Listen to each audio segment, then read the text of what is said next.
السلام علیکم ورحمۃ اللہ وبرکاتہ۔ تجویز کیا ہے؟ مخارج، صفات اور قواعد۔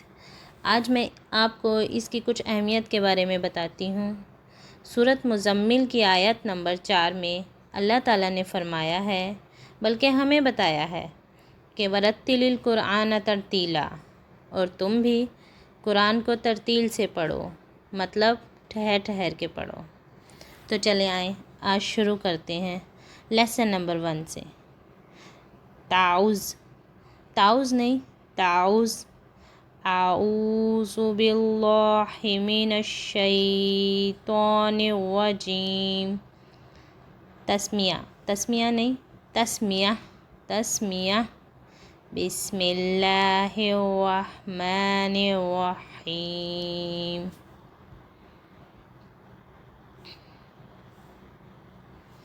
الف، الف، الف۔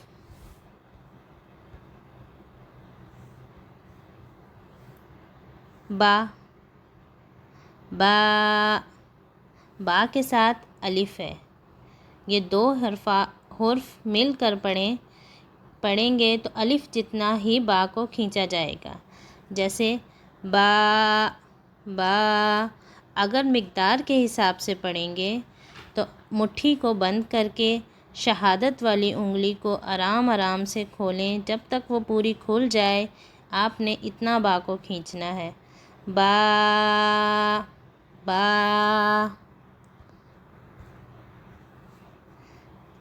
تا، میرے ساتھ رپیٹ کریں، تا، تا۔ سا، سا۔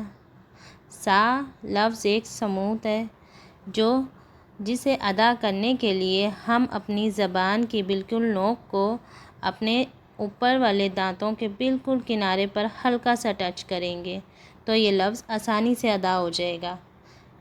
اب آپ میرے ساتھ ساتھ رپیٹ کریں، سا، سا، سا۔ جیم، جیم، جیم۔ ہا، ہا، ہا۔ اللہ تعالیٰ ہمیں صحیح پڑھنے اور پڑھانے کی توفیق عطا فرمائے، آمین یا رب العالمین۔